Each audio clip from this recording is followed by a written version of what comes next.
Bilindiği üzere sokak hayvanları, daha doğru bir ifadeyle sokak köpekleri meselesi son günlerde ülkemizin gündemini ciddi anlamda işgal eden bir mevzu.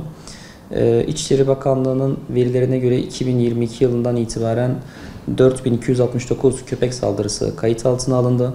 Bu köpek saldırıları neticesinde 10 kişi hayatını kaybetti ve 2389 kişi ise yaralandı.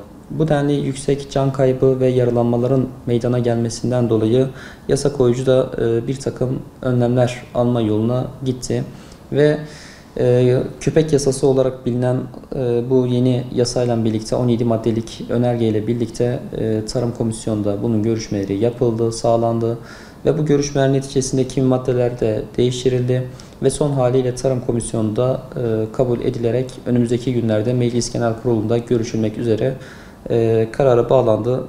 Meclis Genel Kurulu'nda da gerekli çoğunluk sağlanırsa eğer bu teklif yasalaşacaktır. Gönül ister ki hiç böyle bir yasal düzenlemeye gerek kalmasın. Sokaklarımıza çocuklar, yaşlılar ve bütün insanlarımız güvenle dolaşabilsin.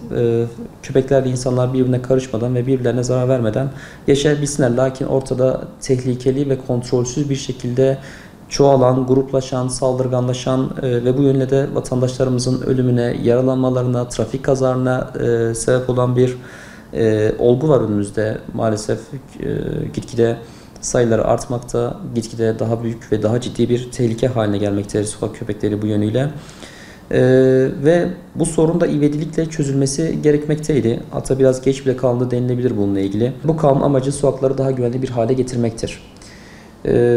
Köpek saldırıları neticesinde kimsenin yaşam hakkının elinden alınmaması, çocukların okullara daha güvenli bir şekilde gidip gelmesi, insanların güvenli bir şekilde sokaklarda dolaşabilmesi amaçlanmıştır. Bu yüzden de her türlü ideolojik ön kabullerden sıyrılarak partiler üstü bir mesele olarak bu meseleye yaklaşılmalı ve çözümü için herkesin elini taşın altına koyması gerektiği kanaatindeyim.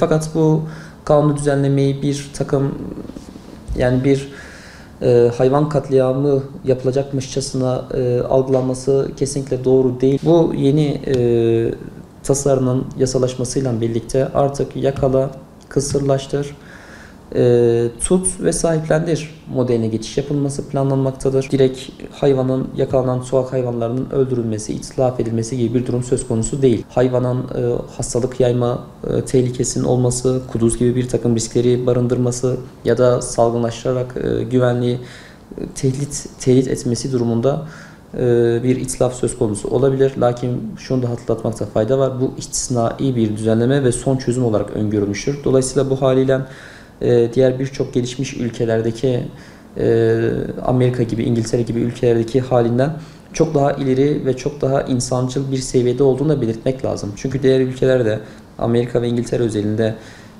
yakaladıktan sonra bir hafta, bir ay gibi sürelerle barınaklarda bırakılıyor ve bu barınaklara sahiplenilmemesi durumda bu köpeklerin itlaf edilmesi söz konusu oluyor. Fakat bu yasal düzenlemeyle böyle bir şey söz konusu değil. Sadece istisnai olarak bazı durumlarda, kanunda belirtilen bazı durumlarda itlaf edilmesi söz konusu olsa da bu en son çözüm yöntemi olarak belirtilmiştir. Bu haliyle sahipli sahipsiz hayvan tanımının yapılması, sahiplendirmeyi teşvik edilmesi, idari bir takım tedbirler alınması ve bu tedbirlere uymayan belediyelerin belediye başkanlarının 6 aydan 2 yıla kadar hapis cezası cezalandırması gibi birçok olumlu düzenleme içermektedir. Bunlar bir ihtiyaçtı. Her ne kadar yeteri kadar yine de denetim mekanizmaları korunması noktasında eksikleri barındırsa da ileriki süreçte inşallah bu eksiklerine giderilip daha sağlam bir kanun olacağı kanaatindeyiz. Bu haliyle ülkemize ve vatandaşlarımıza hayırlı olmasını temenni ediyoruz.